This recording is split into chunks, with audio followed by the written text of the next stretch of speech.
Good evening sa bawat isa. Purihin po ang Panginoon sa pagkakataon pong muli niyang binigay sa atin para tayo po ay at ipagpatuloy po ang ating topic about maturity.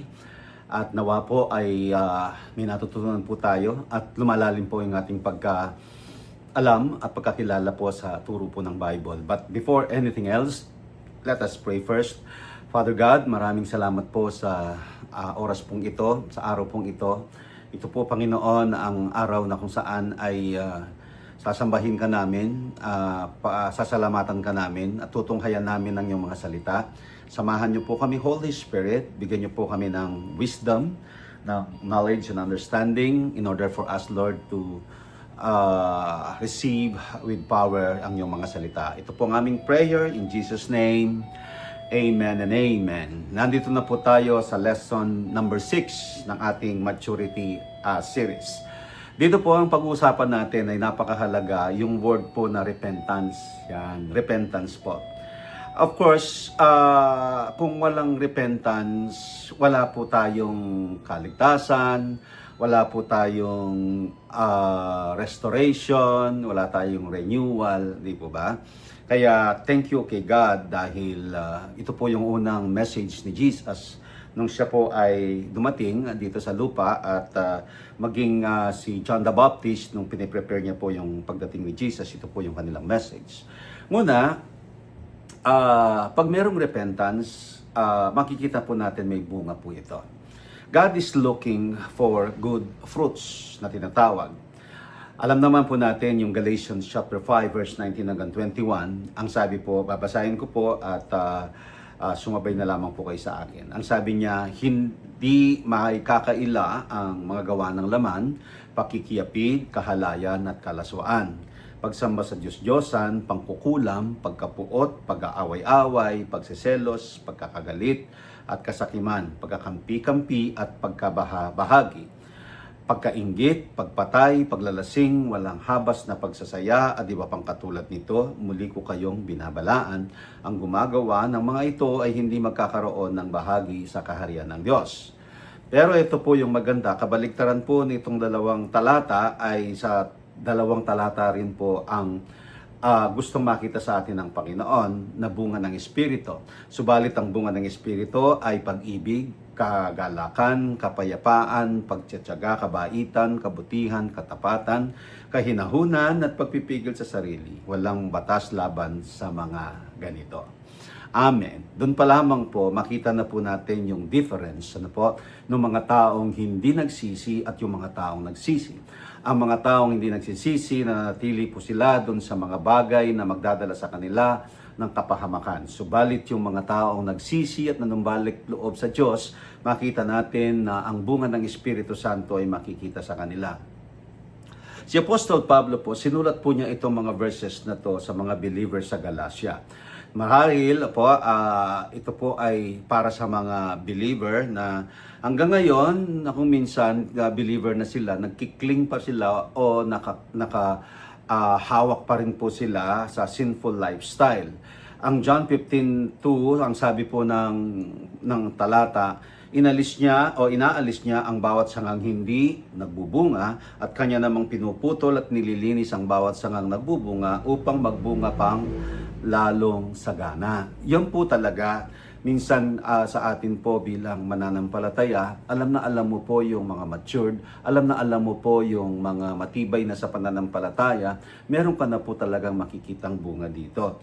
Dito makikita natin na malinaw na sinasabi po ng ating binasa, tayo po ang sanga, okay?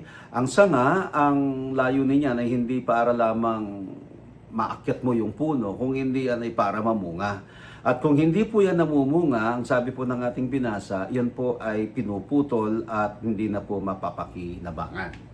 Okay, yun po yung ating unang makita doon, ang layunin at naisin ng Panginoon sa bawat mga taong kanyang niligtas. Number 2, repentance that lead to fruits of righteousness. Of course, pag sinabi natin yung fruit sa Bible, mostly, pag pinag-uusapan natin at kinoconnect natin ito spiritually, ang tinutukoy po dito, it's about righteousness. Kung yung pong tinatawag na good character, ito po yung mark that we have truly been converted to the Lord. Hindi po pwedeng sabihin na ikaw ay totoong Kristiyano kung pangit pa rin yung ugali mo. Kaya nga, these fruits can only be visible in our lives if there is true or genuine repentance. Kaya mapapansin natin, ang sabi nila, nagsisi na ako, ganito, ganyan, pero hindi po genuine repentance kung namumuhay ka ulit doon sa kasinungalingan at sa bagay na mga masasama. Meron pong dalawang types of repentance. Number one, yung pong tinatawag nating self-centered. There are people who repent because their sins have been exposed, causing them by much shame. Kaya sila nagre-repent, kaya sila nagsisisi dahil na-expose na ang kanilang mga kasalanan. Pero nung hindi ito nalaman at hindi ito na-expose, ang mga taong ito ay kinikip nila yung kasalanan. No? Kaya sila nagre-repent ngayon. Halimbawa, ang isang asawang lalaki, habang sabi nga yung sa 10 utos, kung nahuli ka, ang sabi niya na ng babae, kung hindi ka nahuli, huwag kang aamin. Yan po yung ano po ng mga kasabihan ng mga makamundo. Meron po tayong mga tinatawag, also those who repent because they... Pangalawa po, kaya sila nagre-repent dahil hindi na nila yung magkakaroon sila ng guilty feelings. Yung iba naman, dahil doon sa negative consequence doon sa kanilang ginawa. Doon lamang po sila magsisisi.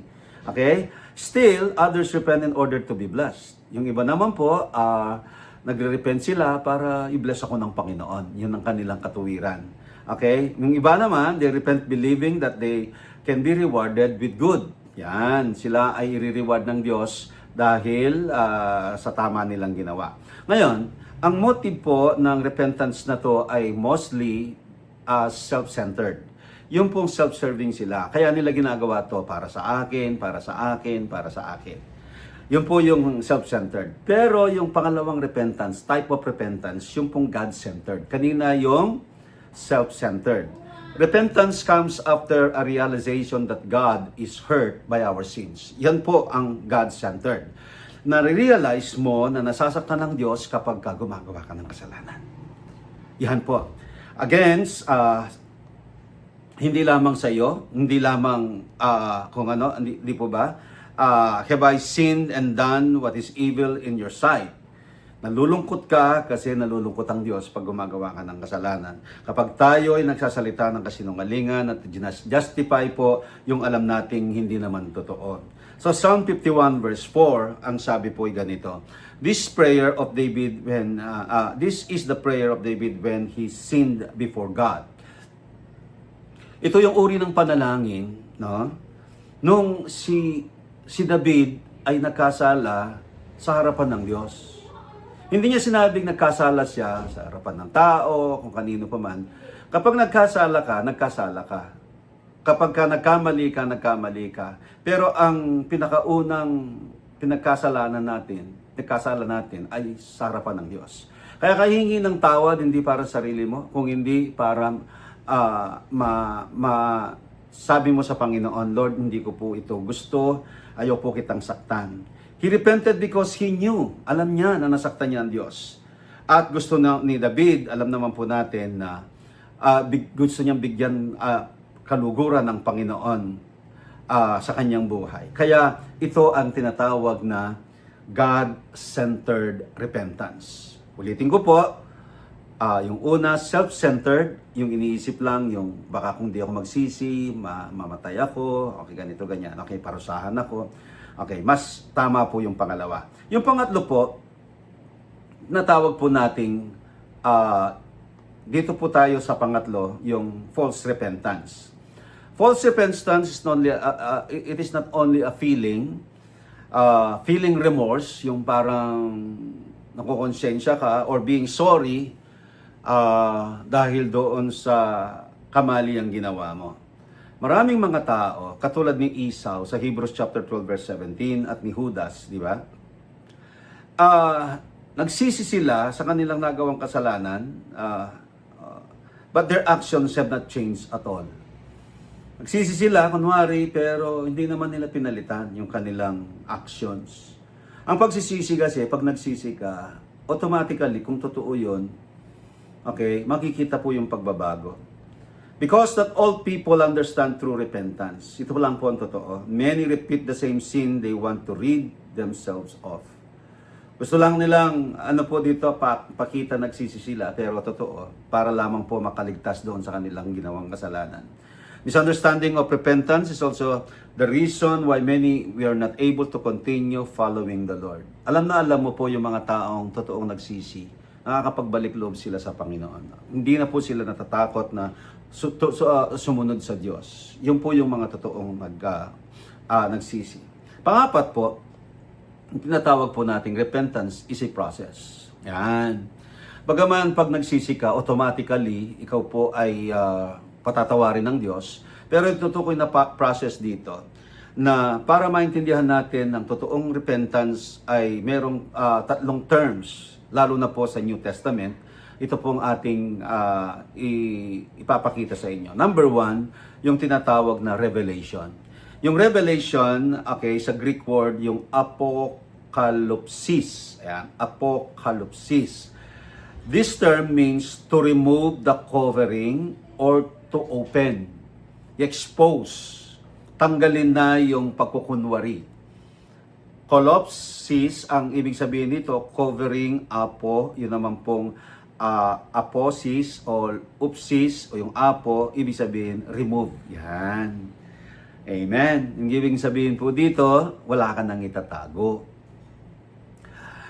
Ito po pinag-uusapang ito, talks about God who removes the veil. Diba? Tinanggal ng Panginoon ang cover sa ating mga mata that we may receive the knowledge that comes from a godly perspective. Sabihin nito dahil tayo dati nabubulagan sa kasalanan, nabubulagan sa mga ino-offer ng mundo. Ngayon, ibinubuksan na ng Panginoon ang ating spiritual eyes and even on our physical eyes. Number 2, it's about repentance. Okay? Una, revelation, repentance. Yung pong word naman na repentance ay yung word which metanoia. Metanoia sa Greek word, sa salitang Griego, ang ibig sabihin, new understanding. Meron ka ng bagong pagkaunawa dito. Yung meta, ang tawag dyan ay new. Ang neo ay understanding. It is a new understanding or perspective that comes after the previous one. Meron ka na ngayong comparison. Meron ka na ngayong ganito pala to. Ito pala ang consequence nito kapag hindi ko hiningi ng kapatawaran. Yung pong magkakaroon ka ngayon ng bagong mindset. Ito rin ang ibig sabihin ng repentance, change of mind. Alam naman po natin yon, di ba? Magbago na kayo ng isip, ang sabi ng Romans chapter 12 verse 2. Yun po yun. Pangatlo, yung pong yung process po ng repentance ay yung tinatawag na turning. Okay, yung turning, yung Greek equivalent of this word is epistrepho. Yan, parang nag-aaral tayo ngayon sa Bible school kasi may mga Greek word tayo dito, which means turning to a new path. Yan. Ang galing po ng repentance, di ba? Yung palang ibig sabihin ng repentance, yung dati mong tinatahak, yung dati mong dinadaanan, hindi mo na dadaanan. Parang sa simpleng kahulugan, yung dati mong bisyo, hindi mo na ginagawa. Yung dating kasalanan, yung dati kang marites, yung dati kang sugarol, yung dati kang babaero, hindi mo na babalikan. Yan po yung ibig sabihin ng turning. Kaya nga, 180 degrees, sabi po, ay talikuran natin yung ating kasalanan. Turning is a result of revelation and repentance. Kapag merong revelation at repentance, doon ka lang po magkakaroon ng pagtalikod talaga sa kasalanan.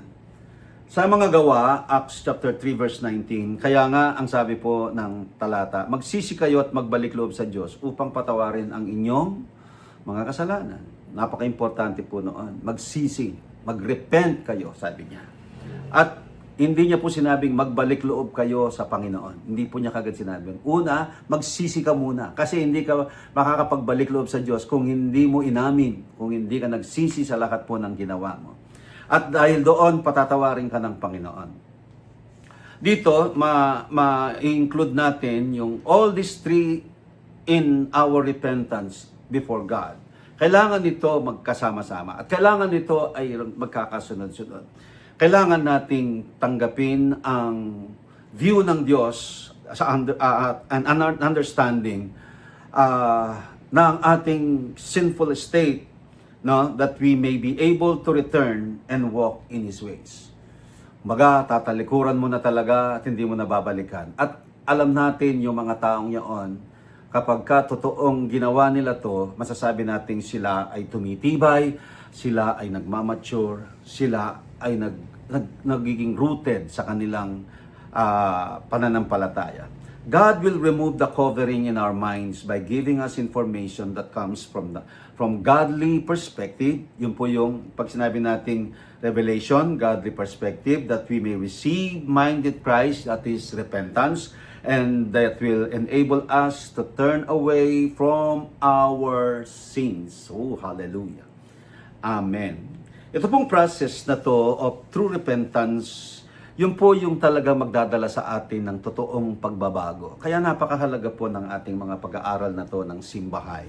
Nagmula po tayo sa salvation, tapos yung maturity, nuunti-unti natin kung paano po tayo manalangin, kung paano po tayo mag-aral ng salita ng Panginoon, at kung paano natin ma-interpret at malaman yung kahalagaan ng paghingi ng tawad o yung repentance katulad ng ating ginagawa. At makikita po natin yan, ang resulta po niyan someday, tayo rin po ang makakapansin at tayo rin po ang makakapuna sa mga taong totoo o hindi.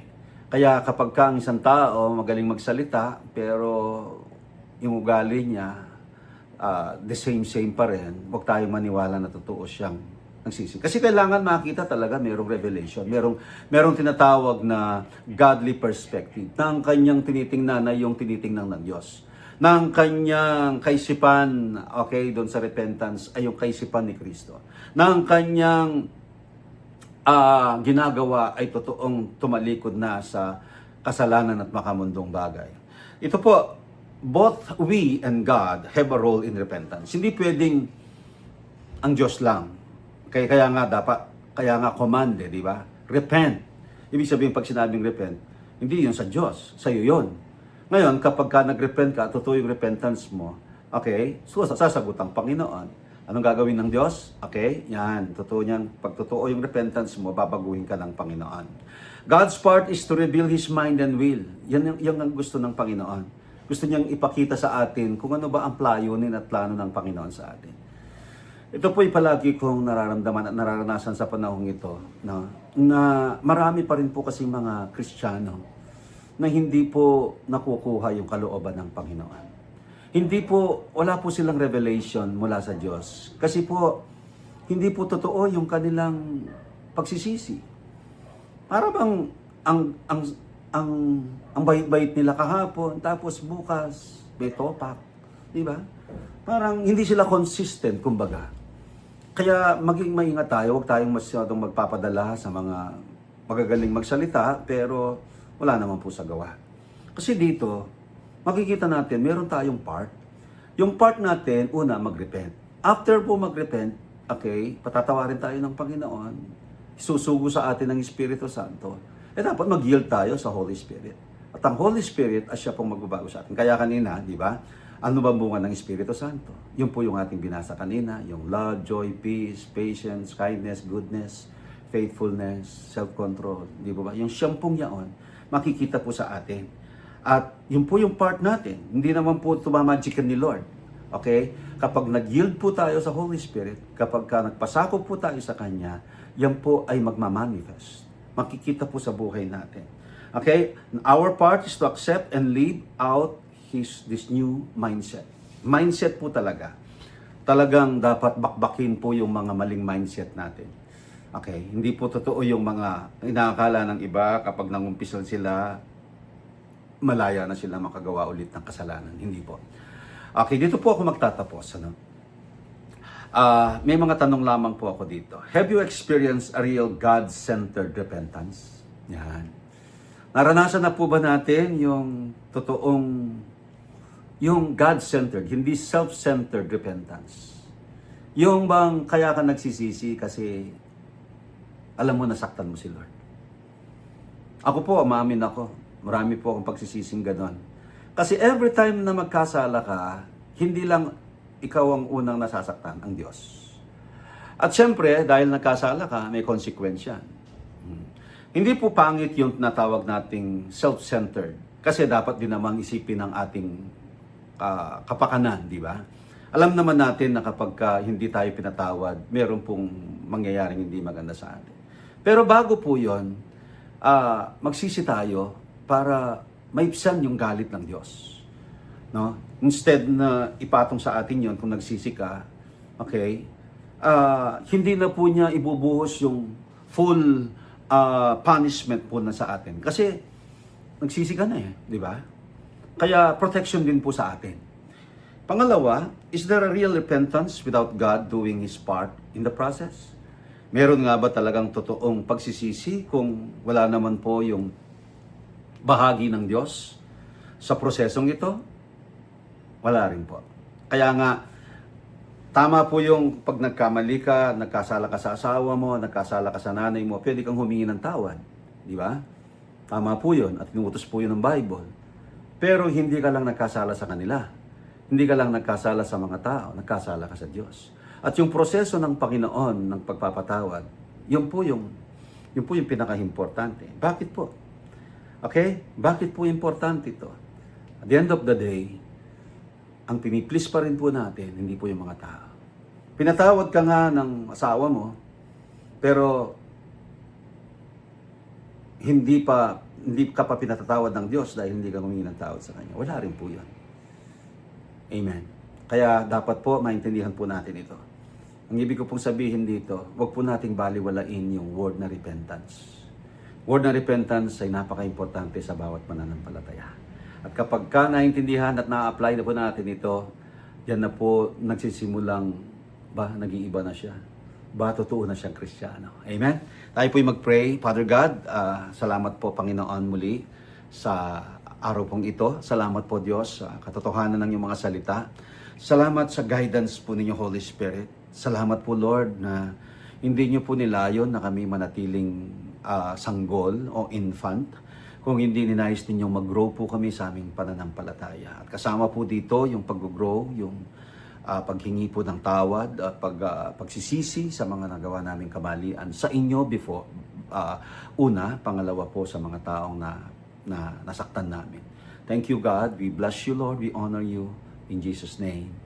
Amen and amen. Magandang araw po. Pagpalain po tayo ng Diyos.